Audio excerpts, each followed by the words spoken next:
দীর্ঘ ৩ বছর আমার উপর নির্যাতন করতো এবং করতে যাচ্ছে। এখনো আমার সন্তানের ভরণ পোষণ দেয় না। গলা ছুরি ধরে আবার কেন কথা লাগে না মোর ফিরে। আমার নাম শারমিন আক্তার। আমার স্বামীর নাম মাওলানা হামিদুল হক। আমার স্বামী আমার উপর অনেক নির্যাতন করছে এবং যৌতুকের টাকা দাবি করতো।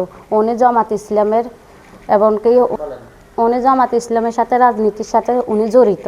ওয়াজ মাহফিলও করে।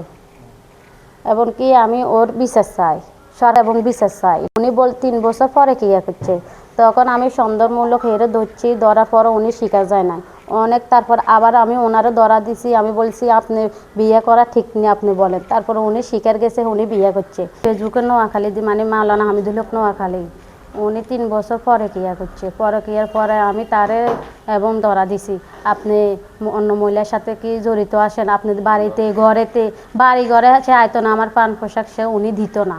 উনি এবং কি আমার থেকে মানে আমার কাছে ঠিক করে কলও দিত না, আমার সন্তানের খোঁজখবর নিত না। তারপর আমি ওনাকে সন্দেহ করি। সন্দেহ করার পর আমি তাকে জিজ্ঞাসা করছি, আর উনি বলছে বিয়ে করছে। এমনকি একটা সন্তানের ছবিও দিছে, বলে একটা সন্তান হয়েছে 1 বছর সন্তানের বয়স।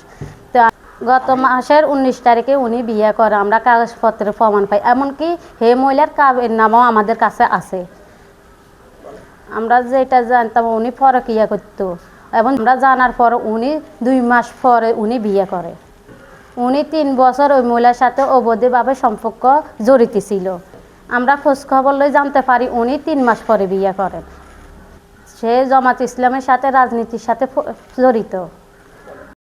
তিনি আমার মারধর করে, শারীরিকভাবে নির্যাতন করে, এমনকি যৌতুকের টাকা ছেলত সে আমার সাথে, এবং আমার পরিবারকে আমাকে চাপ সৃষ্টি করত।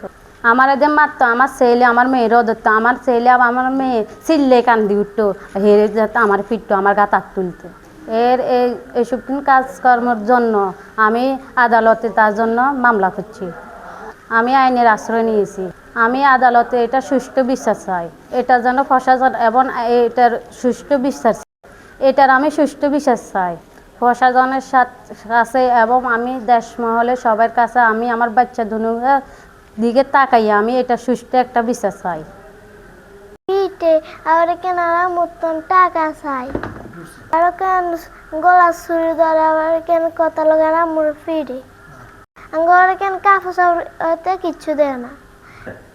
না আমার ঘরে ওদিকে মানুষ এখানে ভর্তি করেছে, হেতে নাকি প্রথমে কইছে টিয়া দিব, হরে কেন টিয়া দেয় না। আমরা টিয়া দিয়ে দিছি, নির্যাতন করে।